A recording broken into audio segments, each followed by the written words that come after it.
Hey everyone, welcome to the Christian Health Service Corps Iron to Silver podcast.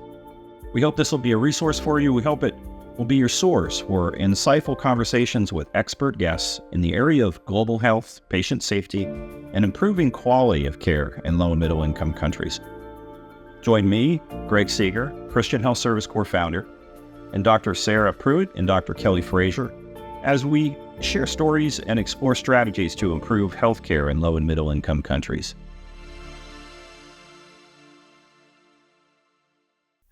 Hey everybody, welcome back to the Iron to Silver podcast. My name is Greg Seager. I am the CEO for Christian Health Service Corps, and I'm here with Peter Lublink from Bethany Kids.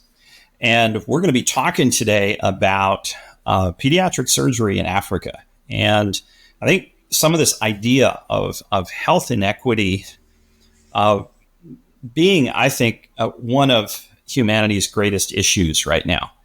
And the fact that there are kids dying because they don't have access to basic health care and especially surgical services.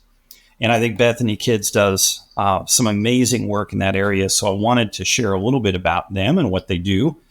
But Peter, maybe we can just start out by telling us who you are and what you do. And then maybe we can talk a little bit about pediatric surgery in Africa. Sure. Thanks, Greg.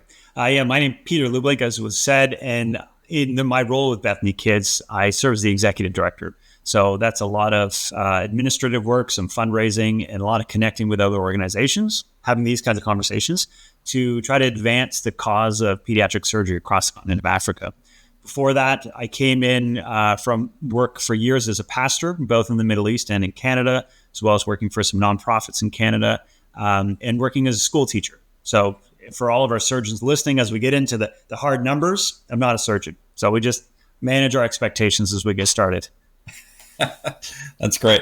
No, I am definitely not a surgeon either. I do have a medical background. I spent a good portion of my career as a registered nurse and surgical ICU nurse. So I do know the surgical world a little bit, but I developed a passion really for understanding global health and some of the challenges that are out there, and then specifically strategic thinking around how do we address some of these challenges. You know, I think that I love what you guys are doing because I think it's very strategic.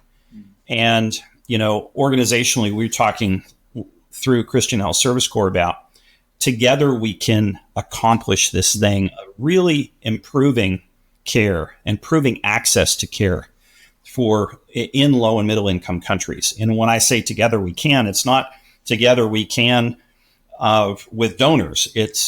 That's maybe part of it, but it's really together with all the organizations that are really focused in this area. We can really make a much bigger footprint. And for too long, I think that missions and organizations have been siloed, right? And I love the fact that so many of us are now working together for a common aim of really improving access to those in need. One of the things that access to surgery is such a huge thing. As I'm sure you're aware, you know, that there was a Lancet study back in like 2015 that says 5 billion people in the world really don't have access to safe surgery. Yeah. And, you know, when we look at that in Africa, in the African context, 93% of sub-Saharan Africa has no access to surgery, and half of the people in Africa are kids or more, which means that this is a huge area.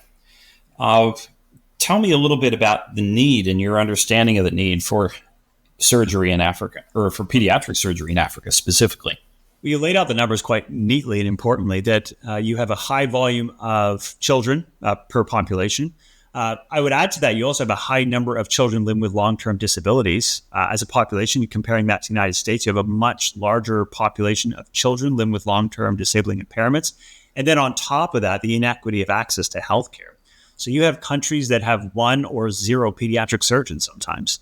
You have countries that maybe have a dozen for countries that are substantial in size. So if I was to compare, say, access to a pediatric surgeon in the U.S., as an example, to many places within Africa, in the United States, you say really that once you go above one pediatric surgeon to 100,000 children, you start to see a spike in all sorts of unnecessary death. 1 to 100,000, that's a red line that once you cross, you start to see problems. On average, many of the places we serve, it's 1 to 5 million kids, or in other places, 1 to 3 million. So if 100,000 is the red line, and we're at 3 to 5 million, you get a sense of the scope of the problem here, where we can't just say, well, what if we just raised up a handful of willing missionary surgeons to come and serve as pediatric surgeons? That is not going to solve the problem. The scale is too large for that. So you have a great deal of children who are dying or suffering because of the lack of access to surgical care. And part of that has to do with infrastructure, hospitals, et cetera. Sure. But a huge part of that, of course, is the lack of trained surgeons, where there's just not the resources locally to provide a pediatric surgeon. So again, per country, it changes. Sometimes you have conversations with someone and they have lost sight of the fact that Africa is a big place with a lot of different countries. So if I was to talk about medical access within South Africa, for example, that's going to be wildly different than, say, Sierra Leone. So, we're talking in big generalities here across multiple country borders. But on the whole, those statistics you held up at the beginning to say there's a lot of kids and there's just not enough pediatric surgeons to take care of them. And to amplify the problem, many of these children are living with high rates of disability. A couple of reasons for that. One, because problems that aren't treated initially begin to manifest with secondary conditions. And secondarily, a lot of pediatric conditions come from sort of a neonatal problem. So if you have maternal health where you don't have anything from folic acid to other sort of nutritional supplements, then you start to see higher rates of birth defects amongst children. So even at the beginning, before you get access to the hospital, we already have a health disparity that needs to be addressed. So sure. It's a big problem. It's a huge and complicated problem. And I appreciate what you said earlier that it's probably by doing something together that we can actually begin to handle a problem of this scale. Yeah.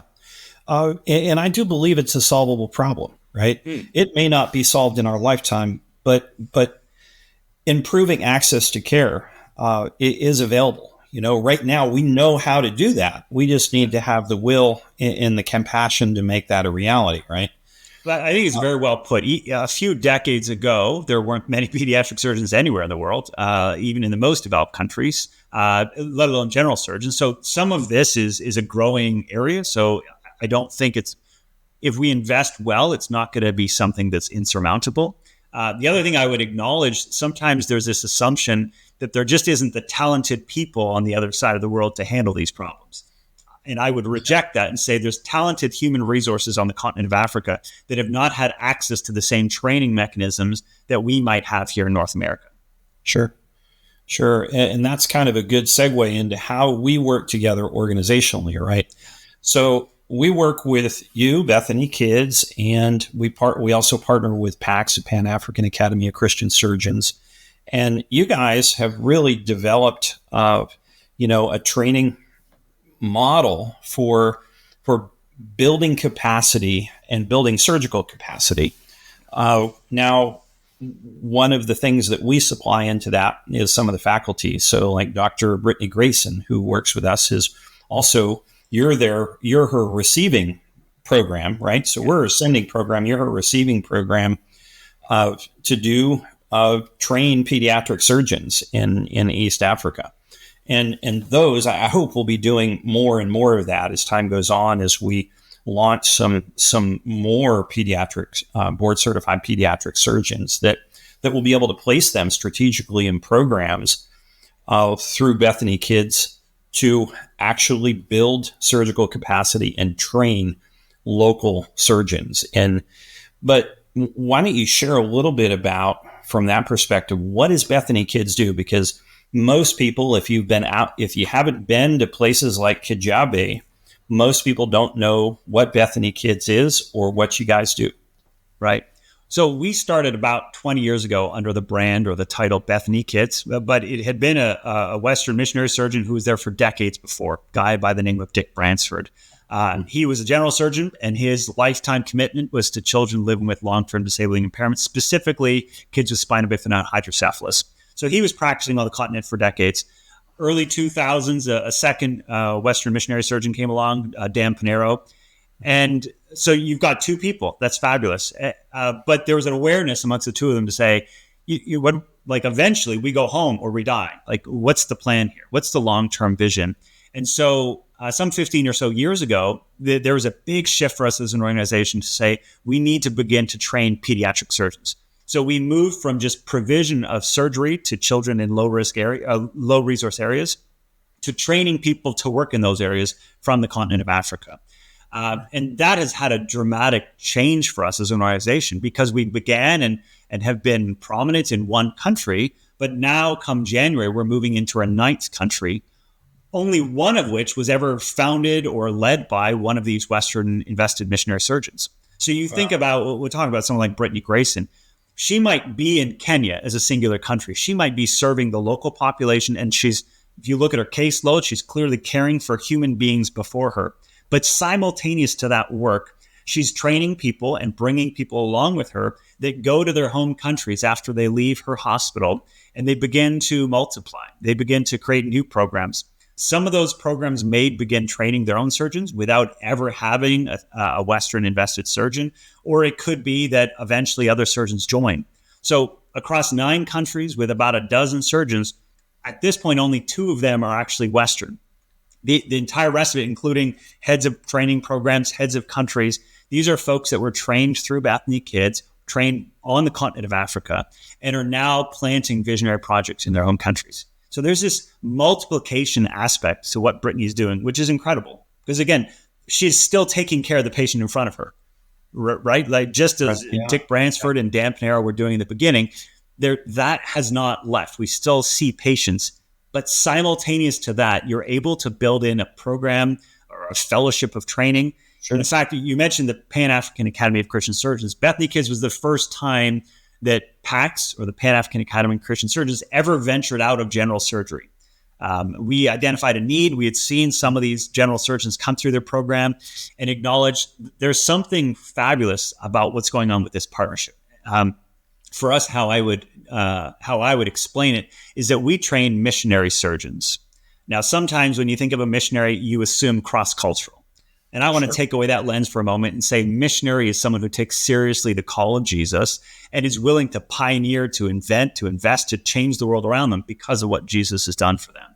So when we train these pioneer missionary surgeons under Brittany and others, these folks are going out with that kind of DNA of it's going to be tough, but I'm willing to do it.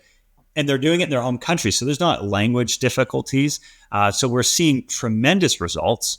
If I just at a numerical number, we talked about the scale of the problem. 3 years ago, we were in 5 countries and did just over 1,000 surgeries. This year, we did about 5,000 surgeries with 7 countries. By next year, we're into a 9th country and we'll likely go to almost 6,500. That scale of progression and growth happens because of an emphasis on training. And that's where the beauty of this partnership is that at the center of that training mechanism that we partner with PACS and with you folks is someone like Brittany Grayson, who said, hey, listen, I'm going to walk away from the life that I could lead in North America, and I'm going to fill a hole that right now no one could fill, right? And there will come a day where she's trained herself out of that job. And if you have the humility and the true Jesus-centeredness to say, then I'll move, or then how else can I be of service to the kingdom? And those are the kind of missionaries, when I think about like recruiting, sometimes missionaries will say, oh, that sounds like a good, easy place to go. We don't need you there. Like if it's good and easy, we don't need you.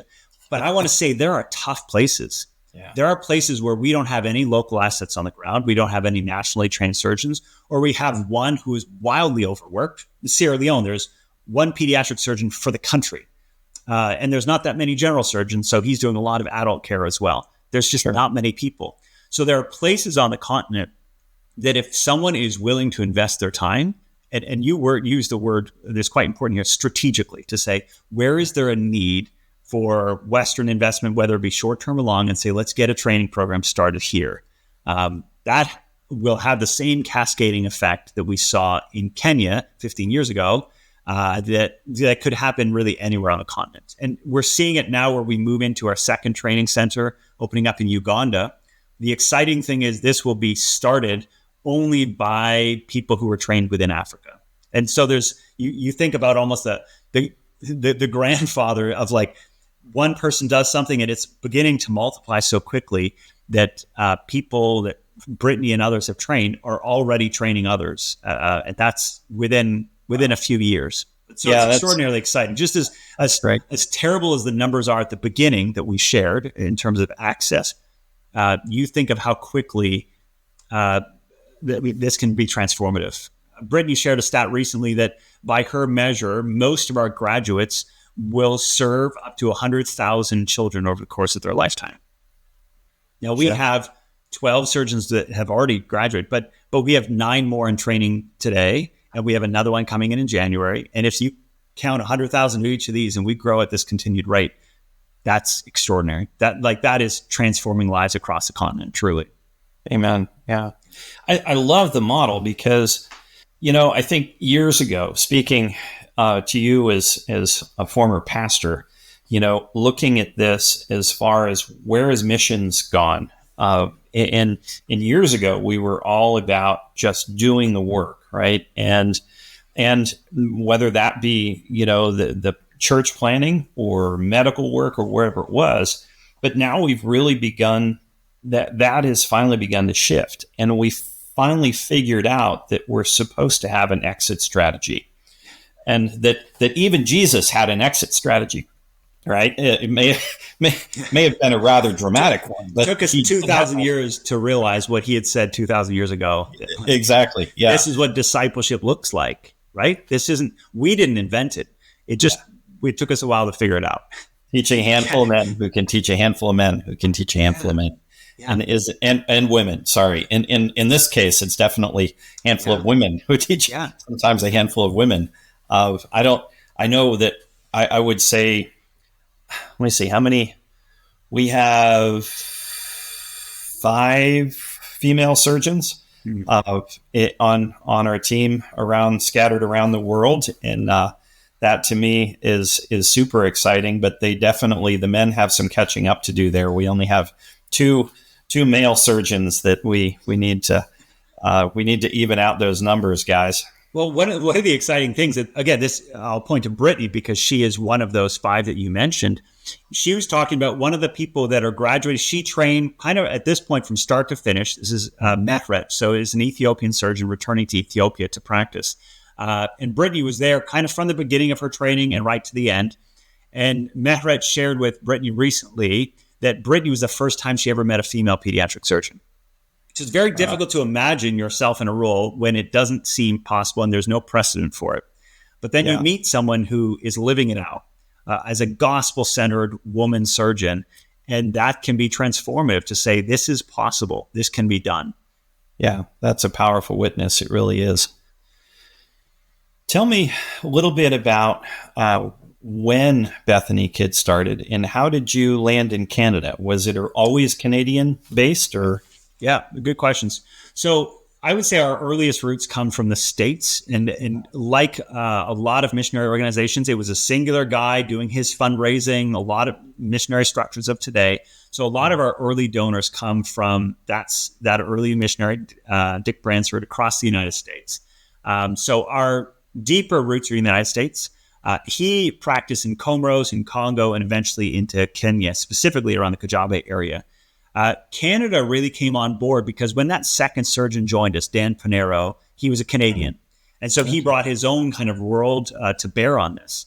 And one of the exciting things that we have seen as an organization is sometimes people shift from saying, I'm supporting the individual, to eventually saying, I'm supporting the work that they created and helped create. And so a lot of our early donors were people from those 2 surgeons who eventually returned, and one eventually returned to North America. In one case, returned to practice as a professor of pediatric surgery in Canada. And in the case of Dick Bransford, returning and really working into his 70s, continuing to do work across Somaliland and other places, eventually passing away last summer. But those two people really created the funding infrastructure in North America.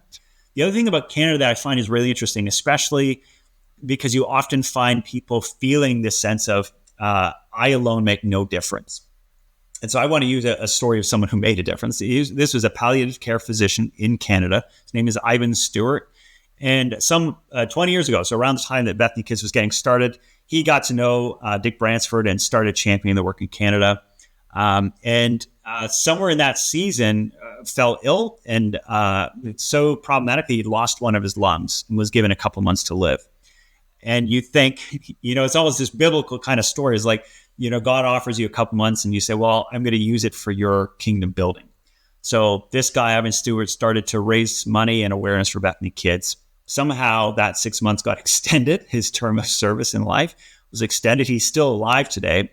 And what I would say in Canada, substantially more than half of all donors in this country give because he knew them in a personal relationship in some way, whether it be friends, families, work colleagues. And then you've got secondary connections of his.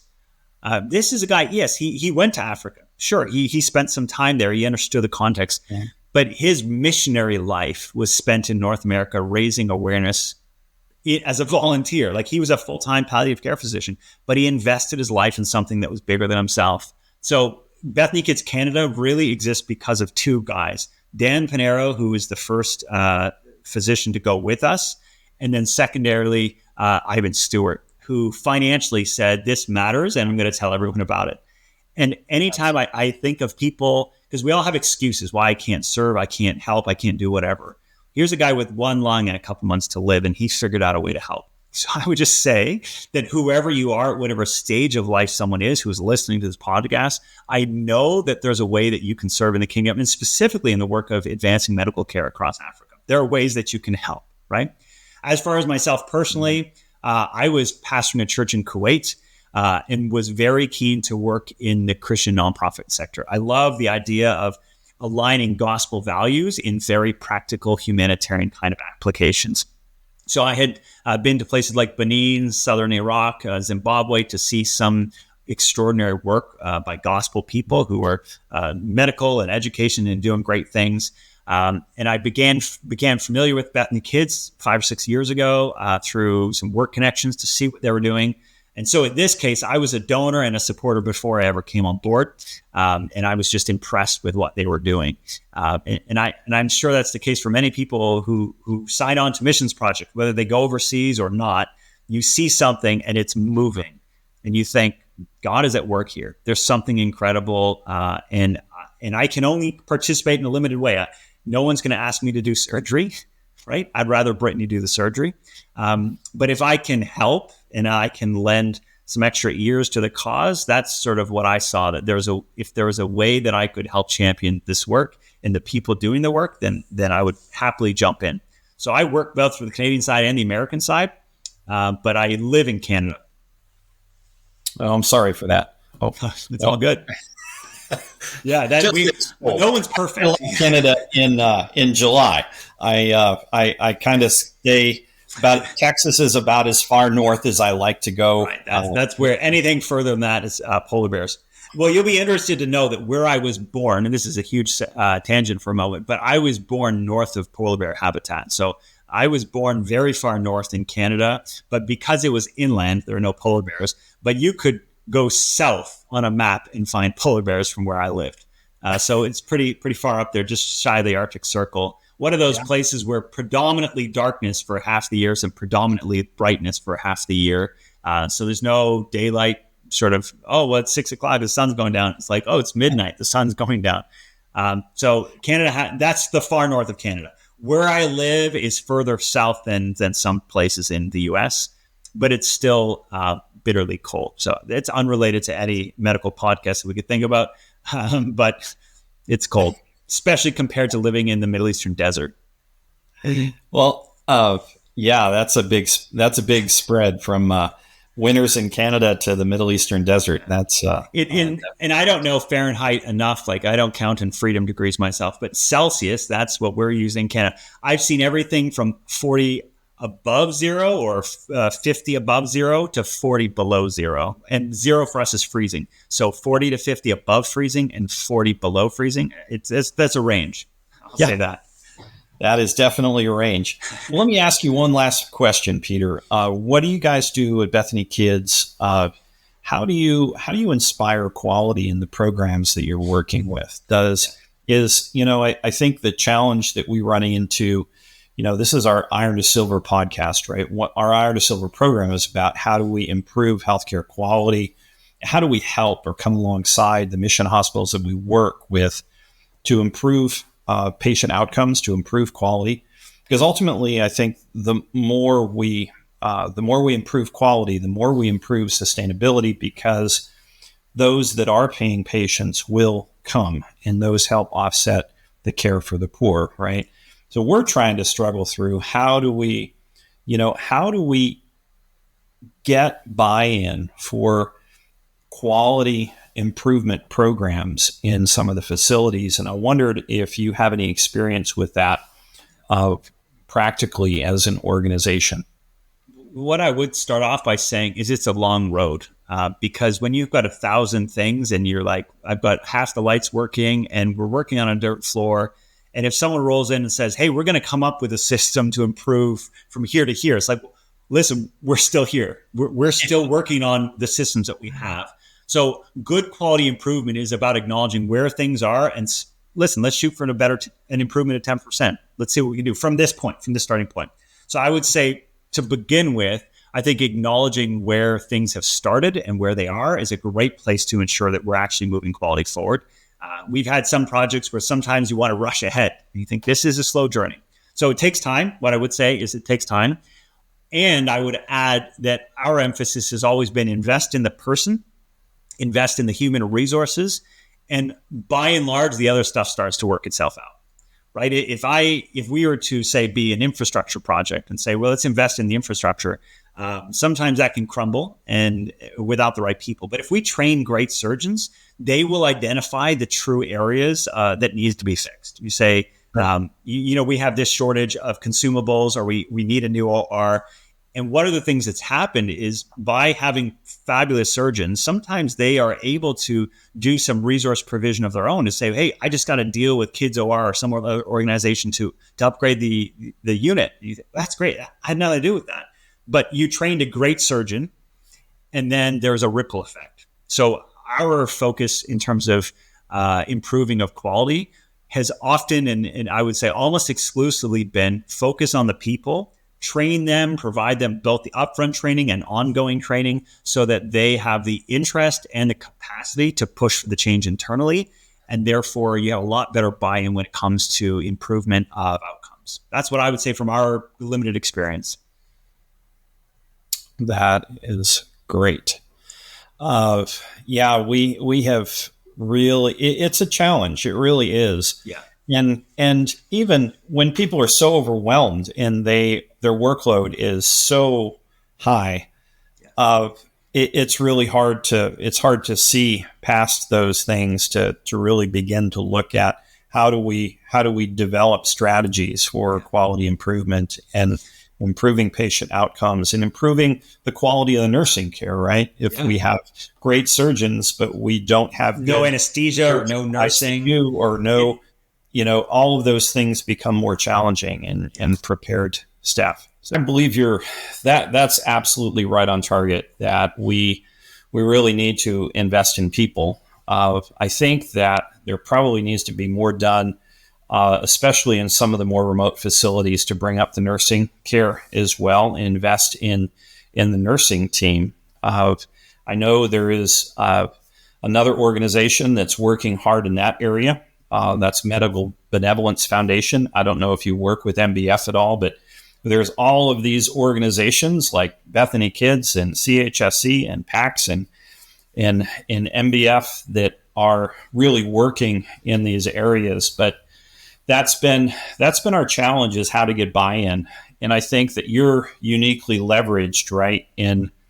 It's just hard when people are overwhelmed to really drive up the quality, to say, okay, well, we need to do this protocol and follow these guidelines, when people are really already struggling to keep up with their workload.